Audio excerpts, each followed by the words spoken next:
Assalamualaikum warahmatullahi wabarakatuh. Kembali bersama saya Andika, your amazing mentor. Sebelum kita lanjut, jangan lupa dong lap lah. Jadi udah lama nggak syuting, subscribe ya, like, comment, and share.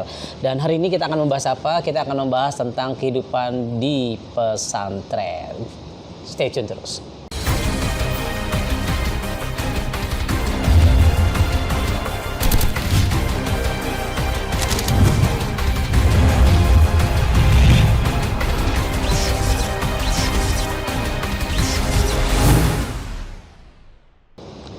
Oke, sekarang gue kehadiran seorang Beben Wahyudi. By the way, kalau ada suara-suara bor, gerinda gitu ya, kita lagi ada di kompleks pembangunan Grandika City. Dika namanya, kita alhamdulillah, dan mohon doanya di belakang ada tower, ada 500-an unit apartemen. Itu akan kita bangun sebagai apartren. Mudah-mudahan ya, tolong doakan kita akuisisi apartemen pesantren. Ada pesawat terbang pula. Seru banget hari ini ya. Nah, saking serunya, saya mau ngebahas tentang bagaimana lagi heboh kan. Akan ada film yang membahas tentang kehidupan pesantren. Tapi sebelum kita membahas film itu, gue pengen tanya dulu, sebenarnya seperti apa sih kehidupan pesantren gitu? Ya, dan kita akan belajar dari santri, katanya sih santri. Ya. Nah, Beben Wahyudi. Ya, gimana Ben? Kenapa sih lu dulu milih untuk jadi santri sekolah di pesantren? Kenapa? Ya, pertama dulu milih, Assalamualaikum warahmatullahi wabarakatuh. Waalaikumsalam. Bismillah. Ya, pertama dulu milih santri itu, jadi santri memang pilihan aneh, coach. Jadi memang bukan dipaksa dan seterusnya. Memang jadi udah aneh. soleh dari dulu ceritanya nih. Amin ya Allah, amin ya Allah. Oke. Ya, santri soleh, masya Allah, mantap. Ya, pilihannya dulu karena memang aneh melihat kalau jadi santri itu dulu sebuah pilihan yang seru, banyak tantangannya gitu. Itu sih, seru aja gitu. Seru, banyak santriwati kan seru ya. Nah, enggak sih. Oh, enggak juga sih gitu ya. Kita harus bahas enggak juga sih, nih. ya. Oh, enggak, oke. Jadi memang Beben kalau alasan pribadi beliau karena memang pengen jadi santri. Ya, pengen belajar agama. Betul. Berapa lama lu nyantri? Tadi pengen belajar agama, sebenarnya kalau versi saya aneh itu bukan pengen belajar agama tadinya, memang seru aja. Seru. Ya, jadi seru seperti apa sih? Nah, serunya gitu. Dulu yang aneh lihat coach jadi santri itu gitu kan, kehidupan para santri itu, teman-teman tuh sesama ikhwan tuh kompak segala macam gitu kan, kemana-mana bareng, terus belajarnya bareng-bareng dan seterusnya gitu loh. Jadi santun dan seterusnya lah, sama ustadznya sama ustazahnya tuh ya santun gitu. Jadi ini cowok-cowok, gerombolan cowok-cowok anak muda, mungkin kalau sebutan sekarang milenials gitu ya. Tapi santun-santun bahwa kita bareng-bareng kompak main bola bareng-bareng juga, apalagi main bola sarungan gitu, seru aja kayak. Di otakannya itu kayaknya gitu. Kalau bahasa sekarang GGS ya. GGS, ganteng-ganteng soleh. Ganteng-ganteng soleh. Masih ada nggak ya ganteng-ganteng soleh? Banyak salah ya? satunya. Amin. Ya kan? Gitu. Kalau saya GGS juga, ganteng-ganteng sableng. Nah. Oke. Gua kalau pas SMA kan di Taruna Nusantara Magelang ya. Oke. Ya, bukan pesantren itu. Berarti asrama juga dong. Ya, asrama. Ya. Nah, itu memang seru banget gitu kan. Wah, punya keluarga dan seterusnya. Nah, kalau itu kan waktu itu gue ya karena itu bukan pesantren, laki perempuan nyampur aja gitu kan. Kalau lu misah apa gimana? Nah, kalau gue posisinya pesantren tuh bukan misah lagi, coach. Lu nyantri di mana sih dulu? Aneh itu nyantri di daerah Medan, Sumatera Utara, tepatnya di Kecamatan Sipirok. Ya. Sipirok. Jadi itu Sipirok itu sekarang udah jadi Kabupaten Tapanuli Selatan, ya, Kabupaten Tapanuli Selatan, Tapsel. Mungkin ada teman-teman di sini juga yang dari Tapanuli Selatan. Itu pesantren itu jauh, coach. Itu dari pusat keramaian lah kita sebutnya seperti itu ya. Itu 35 kilo. Jadi bisa disebut itu di hutan pesantrennya. Oke. Orang hutan lah ya kalian itu disebutnya. Enggak sih, tolong dong ya. Ya. Nah, pertanyaan coach tadi itu apakah dipisah segala macam? Ya, di pesantren aneh itu ada ikhwan, ada akhwat. Tapi kehidupan sehari-hari kita bukan dipisah lagi tuh. Diasingkan gitu. Diasingkan. Akhwatnya diasingkan, ikhwannya diasingkan. Saat di hutan 1, hutan 2 gitu. Betul. Jadi gambarannya itu ya, coach karena kebetulan kita di kawasan juga ini kan gitu ya. Kalau kita di tower yang satu, ini tower, nah gitu kan. Jadi gambarannya itu asrama kawasan Ikhwan gitu, asramanya di tower ini gitu kan. Ini pusat tower yang ini nih masjidnya segala macam, aulanya seterusnya. Nah di belakangnya lagi baru tower Ahwat. Nah tapi mungkin kalau gambarannya tower ke tower dekat mungkin ya Coach ya. Tapi kalau di posisi pesantren Ane itu misahinya satu gunung, gitu, satu gunung. Jadi lama sih jalannya. Sebenarnya kalau menurut ente nih Ben, dipisahkan laki, perempuan, Ikhwan, Ahwat itu justru bagus apa malah enggak, malah apa istilah kata, wah jadi malah apa namanya nafsu kepada wanita gara-gara jarang pernah lihat wanita apa gimana? Betul. Nah, aneh sebenarnya kan pro dan kontra. Banyak orang kan, wah kalau dipisah nanti cowok semua ntar ujung-ujungnya homo nih, gitu-gitu kan. Ya aneh sebenarnya emosi juga kadang-kadang kalau dengar orang ngomong kayak gitu kan. Lo tersinggung lah. Tersinggung lah. Pernah homo apa gimana maksudnya? Nah itu tadi. Dia nggak homo guys, tapi mantannya. Sama dong. Sama, iya. Ya jadi intinya gini sih, masalah ya kan udah fitrahnya kan sih, udah fitrahnya gini deh. Lo jangan manggil gua Syekh dong, ini banyak yang nonton. Oh ya ini. Coach ya, jadi beliau ini memang guru Ane juga lah ya. Jadi kadang-kadang kebiasaan sehari-hari manggilnya Ane Syekh ya, tanda ta'zim Ane sama beliau ya, Coach ya. Kan Allah menyuruh kita menjaga jarak, terus segala macam, nggak boleh bersentuhan, nggak boleh ikhtilat, nggak boleh bebas segala macam. Kan itu memang udah ada rahasia dari dibalik itu semua kan tujuannya. Gitu. Nggak mungkin Allah memerintahkan kita untuk menjaga jarak dengan lawan jenis kita, and then ujungnya jadi asbab jelek ke kita. Itu udah nggak mungkin banget gitu. Oke. Kan sekarang pencipta kita siapa? Allah. Yang paling ngerti kita ya Allah kan gitu sih. Ya kalau kita masih ngeyel sama aturan yang ciptain kita ya udah ngeheng menurut Ane gitu. Jadi ya gampangnya kenapa harus dipisah mulai dari sejak sekolah dulu di pesantren. Betul. Supaya tidak ya artinya menghindari zina kan. Iya. La taqrabu zina. Betul. Kalau tapi fitrahnya kita manusia ada nafsu, Iya, birahi, betul. makanya menikah kan gitu ya. Iya, kan ada solusinya. Ada solusinya. Gitu, ada solusinya. Oke. Sudah menikah? Alhamdulillah. Kirain belum ya. Oke, nah jadi saya nggak enak melanjutkan pertanyaan yang lebih menjurus gitu kan, khawatir ya ada yang nonton juga di sana. Iya, banyak Oke. pihak ya.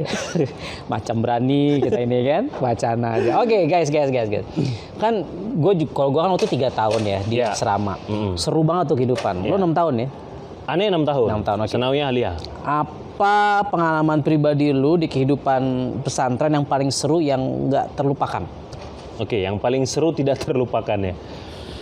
Sebenarnya jujur kalau masalah yang paling seru tidak terlupakan buat Ane secara pribadi seru semua sih. Tidak terlupakan semua gitu kan ya. Nah cuman gini, Ane mau jawab dari sisi global dulu sih. Buktinya hafalan Quran lu lupa. Hah? Nah itu itu banyak faktor ya kan. Iya. Saya lagi membuka aib saya sendiri sebenarnya. Lanjut. Jadi gini Coach, biar teman-teman mungkin tahu juga ya, maksudnya gimana sih kehidupan santri itu gitu kan ya. Kok tadi Ane ngomongnya di awal tuh masuk santri itu karena antusias karena ngelihat keseruannya dan seterusnya. Mungkin banyak juga orang mikirnya kan, wah pesantren tuh tempatnya anak-anak bandel tuh. Kalau bandel lah cemplunginnya pesantren. Iya betul gitu, orang tua. Kan banyak juga kayak gitu. Padahal orang tua itu nggak sadar mereka anak-anaknya bandel gara-gara orang tuanya kan gitu. Nyuruh orang benerin. Oke, itu juga Ane nggak setuju sebenarnya. Kenapa? Karena kalau memang pesantren itu tempatnya anak-anak bandel, berarti harus ada perlakuan khusus dong. Kalau yang latar belakangnya karena bandel dicemplungin, berarti lu kelas lu di sini, asrama lu di sini. Kan gitu. Padahal faktanya kita di sana Ane yang memang dengan sukarela masuk, sama mungkin ada yang memang dia motivasi atau bahkan dipaksa sama orang tuanya, tetap aja diperlakukan sama gitu. Berarti kan bukan ada yang itu kan. Nah, balik lagi tadi ke keseruan itu. Kehidupan santri terus Coach serius, sangat-sangat seru sebenarnya. Sangat-sangat seru gitu ya. Kenapa? Kita mulai dari pagi penuh kemandirian. Ya penuh, namanya kita di asrama seolah-olah dikekang, seolah-olah di ini, tapi sebenarnya kita penuh kemandirian gitu. Kita yang ngurus perlengkapan kita, perlengkapan sekolah, bangun, tempat tidur, terus nyuci baju sendiri dan seterusnya gitu. Setrika sendiri gitu kan. Ya itu kan kalau mungkin waktu dulu jalaninnya kayaknya aduh capek banget gitu. Tapi kan ketika kita udah lepas dari situ, hidup dan di dunia nyata gitu kan, berguna Kita kemandirian nggak sadar itu. Gitu. karakter itu sudah terbangun sejak saat Karakter itu sudah terbangun. Nah, tapi bicara keseruan-keseruan banyak sebenarnya. Salah satu contoh misal, ya. Ini apa namanya? Wih, seru abis. Oh, belum. Belum dong, ya. Maaf. Kita ini kan dipisah. Ya, dipisah nih antara Ahwat sama Ikhwan. Dan dipisah itu menurut jauh kan, antar gunung lah segala macam. Jadi benar sih, coach gitu ya. Ya fitrahnya kita, apalagi masuk usia remaja, puber gitu kan, waduh, puber ya. Ya saya kan orang, tolong dong. Oh, iya. Ini kan udah fitrahnya kayak gitu. Betak ya. Betap dong. Ya, dulu itu kita kan jadi posisinya di sini tempat Ikhwan, di sini Ahwat gitu kan. Nah, madrasah. Nah, kalau kita madrasah satu sih, coach. Tadi ke madrasah itu bareng-bareng, tapi jalurnya beda. Oh, ini tuh asrama. Ya, ini tuh asrama. Ini kawasan masjid, aula, kantin, koperasi gitu-gitulah. Nah, di sini madrasahnya juga lah di situ, agak di tengah gitu.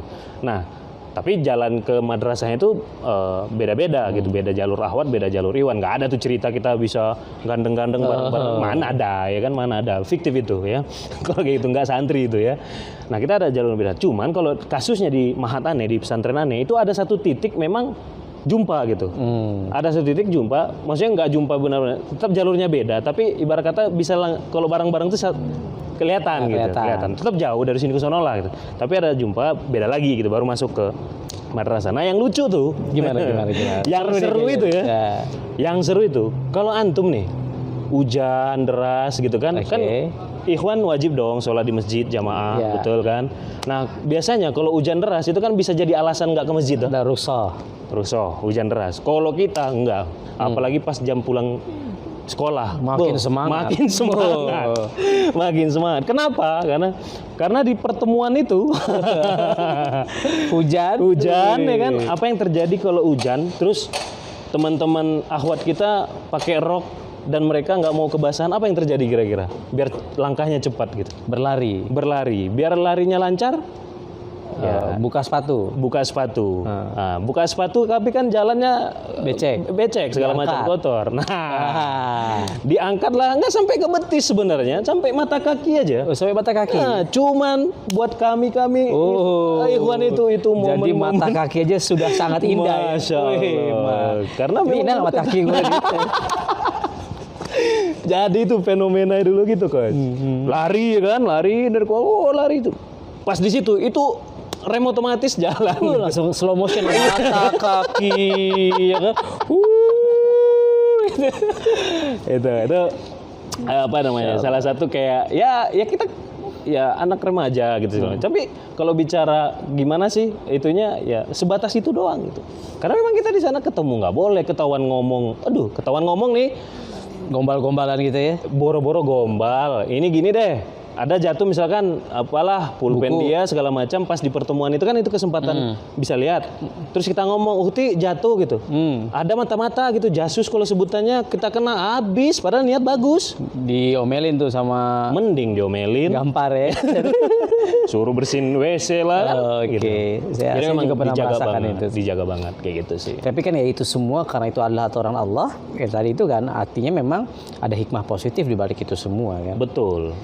Ya artinya kalau gue berpikir ya sebegitunya lah Islam ini memuliakan wanita. Yes, betul, itu kan? maksudnya nih. Sehingga di kita nih aneh nih di santri gitu kan. Apa paradigma apa akhirnya yang terbentuk di kepala nih? Oh, Ahwat saudara-saudari aneh, Ahwat itu memang segitu berharganya ya.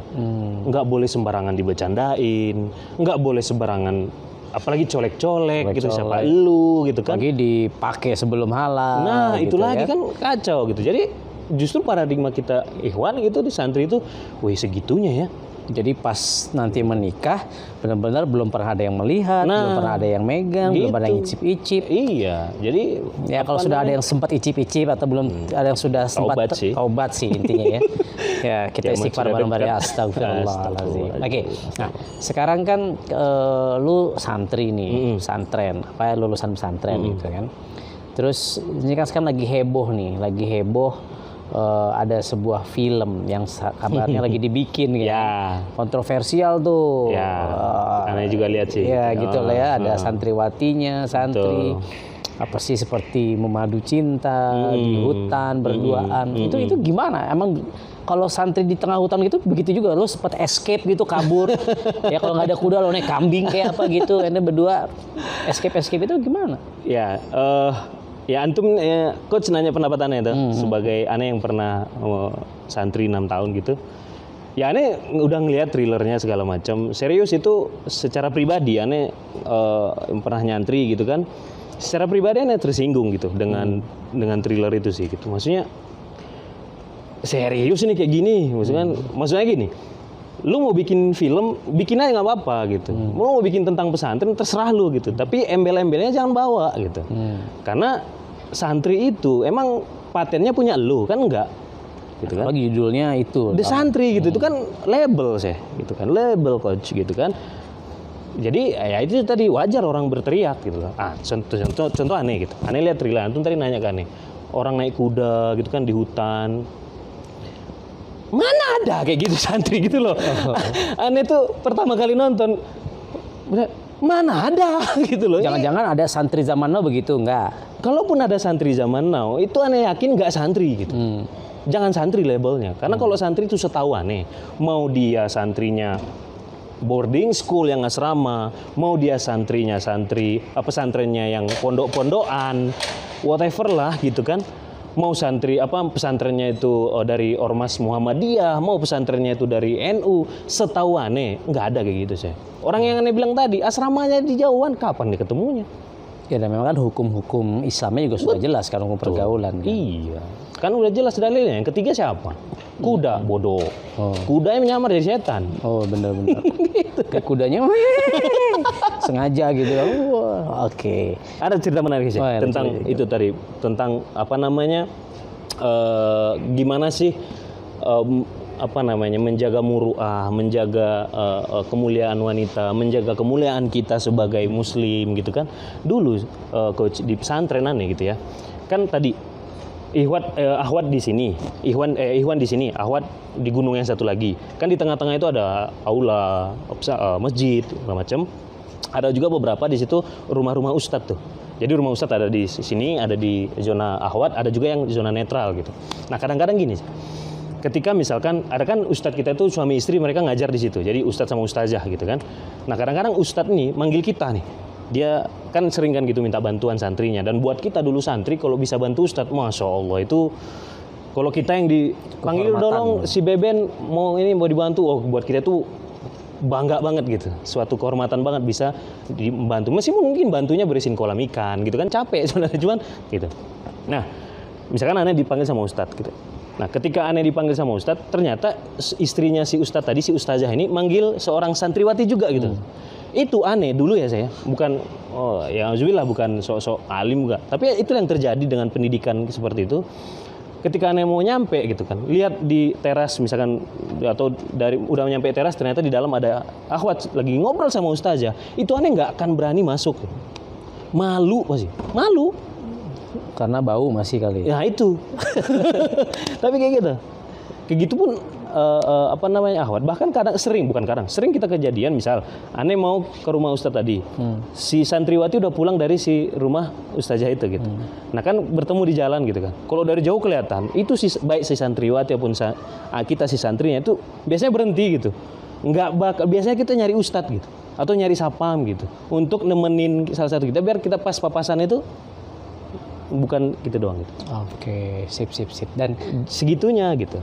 Dan semua yang lu pelajari di pesantren itu membekas dan ngaruh nggak di kehidupan lu sekarang gitu? Ya sangat membekas, sangat membekas. Gini mungkin banyak mungkin orang berpikiran gini, kalau segitunya di pesantren, nanti keluar dari pesantren tuh udah deh gitu kan, amburadul pasti, karena kayak singa keluar dari kandang kan gitu kan. Aneh ngalamin kok coach. Kenapa? Karena 6 tahun senawiyah aliyah aneh di pesantren, udah gitu pesantrennya jauh dari keramaian, kita pulang sekali 6 bulan baru boleh, nggak boleh bawa handphone dulu, koran bola aja diseludupin. Kita mau baca koran bola gitu kan, diseludupin lewat kernek-kernek mobil gitu kan, angkutan gitu-gitunya gitu. 6 tahun aneh alamin itu. Ketika aneh lulus aliyahnya, alhamdulillah diterima waktu itu di IPB, berarti kan ke Bogor, kehidupannya udah beda. nggak ada orang tua yang ngawas, apalagi ustadz segala macam gitu kan, udah kehidupannya nanti akan ngekos dan seterusnya gitu. Itu kan ibarat kata mungkin paradigma orang di luar kan, wah ini singa keluar dari kandang nih. Ini ngalamin waktu itu ketika turun di Bandara Soekarno-Hatta pertama kali coach, masya Allah. Itu tuh ya antum kebayang dong dulu ngelihat mata kaki Ahwat aja udah happy banget, ditahan-tahanin hujan-hujanan gitu kan. Lah, nyampe di bandara di mana-mana. Iya, fried chicken. Tinggal pilih kan mau paha kanan, paha kiri segala macam gitu. Masya Allah gitu. Ya itu tadi bablas atau enggaknya, tapi yang aneh ke diri aneh sampai di tahap ini alhamdulillah selamat, belasan tahun sudah merantau gitu. Jauh dari orang tua dan seterusnya gitu, orang kampung dan seterusnya gitu. Fondasi di pesantren itu yang akhirnya bisa alhamdulillah menyelamatkan aneh dari pergaulan Jakarta ini yang dari SD, dari SMP, dari SMA di mana dia itu masa tarbiyahnya seorang anak gitu, itu aneh nggak alamin kehidupan metropolitan gitu. Kalau nggak ada itu kayak bablas. Itulah juga yang membuat lo sekarang bisa jadi CEO Doa Digital Present Academy. Ya, alhamdulillah itu kan berkat antum percaya sama aneh kalau itu mah ya. Terakhir bro, Ya. pesan-pesan buat anak muda yang mau nonton film atau juga memang mereka anak muda yang sineas muda yang ingin membuat Ya. film-film bergenre seperti ini, apa Ya. pesan? Berarti dua ya tujuannya. Pertama buat para pelaku industri perfilman lah ya, sutradara, produser, content writernya dan seterusnya. Kalau memang mau mau ngambil pasar Islam, pasar Muslim dan seterusnya gitu ya. Pertama pesan saya dan saya yakin sekali ke semua teman-teman di luaran sana, baik itu yang millennials dan seterusnya. Sekarang umat Islam itu nggak bodoh. Coach, gak bodoh. Mau dia yang latar belakangnya nyantri ataupun belum pernah nyantri, saya yakin mereka nggak bodoh. Kenapa? Karena referensi sekarang banyak, Coach. Ya. Banyak banget gitu. Dia nggak perlu nyantri kok untuk tahu cerita yang Anda bilang tadi. Tinggal buka YouTube pesantren apa gitu kan, lihat deh cuplikan-cuplikannya sama nggak sih gitu. Banyak. So saya bilang ke produser-produser, kalau Anda mau cari omset dengan pasar-pasar Muslim, jujurlah dalam buat filmnya. Jujur dalam buat, karena kalau nggak jujur buat filmnya, saya yakin kok teman-teman umat Muslim, milenial dan seterusnya nggak bodoh. Referensi udah banyak. Mereka nggak perlu nyantri kok untuk tahu bedain mana yang benar-benar santri, mana yang enggak. Itu sih. Okay. Jujur bikin. Jujur. Kalau mau bikin film santri, jujur aja. Santri itu gimana sih? Udah ceritain. Gitu. Kalau nggak sanggup ceritain kehidupan santri, jangan kau bikin judulnya santri. Gitu. Aneh itu sih. Jangan-jangan bukan The Santri kali harusnya. The Saint RI. The Saint RI. Yeah. The Saint itu kan Santo, Yeah. RI Republik Indonesia. Oke. Ya kalau Santo kan santrinya sana gitu kan, Yeah. istilah kata ya. Kalau mereka memang kan tidak ada aturan dalam Betul. agamanya, ya kita Betul. menghormati masing-masing agama. Betul. Judulnya mungkin itu kali harusnya The Betul. Saint RI. Nah. Agak maksa lah ya. Ya, itu buat produser. Buat teman-teman yang ada rencana mau nonton dan seterusnya, mungkin ada alasan, aneh mau nonton biar tahu aja kok dan seterusnya. Ya, salah satu yang aneh pelajari dari guru aneh juga, Coach Andika gitu kan, visual itu adalah salah satu doktrin yang sangat kuat melekat ke belief kita. Jadi hati-hati, sarannya gitu, hati-hati. Kalaupun niat antum cuma pengen nonton biar tahu, aneh tahu kok kalau itu salah, biar lebih jelas kesalahannya di mana. Better enggak sih gitu. Better menghindarin gitu. Better hindarin. Sip, Masya Allah. Thank you banget Mas Ya. Bro Beben. Kita udah belajar banyak dari seorang alumni santri. Santri itu ada alumni nggak ya? Pokoknya santri sampai mati ya. Sampai mati, ya. Jadi santri sampai mati. Dan jangan lupa kalau ada komentar apa yang sudah nonton trailernya dari film The Santri, ya tulis di komen. Dan kalau punya pertanyaan-pertanyaan, punya masukan-masukan terhadap channel Amazing Mentor ini, mangga ya saya bacakan satu persatu. Mudah-mudahan kalau saya nggak sempat nge-live atau merespon ya mohon maaf lah ya. Thank you banget. Saya Andika dan Beben Wahyudi. jangan lupa like, comment, subscribe, and share dan aktifkan tombol notifikasi. Wabillahi taufiq wal hidayah. Assalamualaikum warahmatullahi wabarakatuh. Wabarakatuh.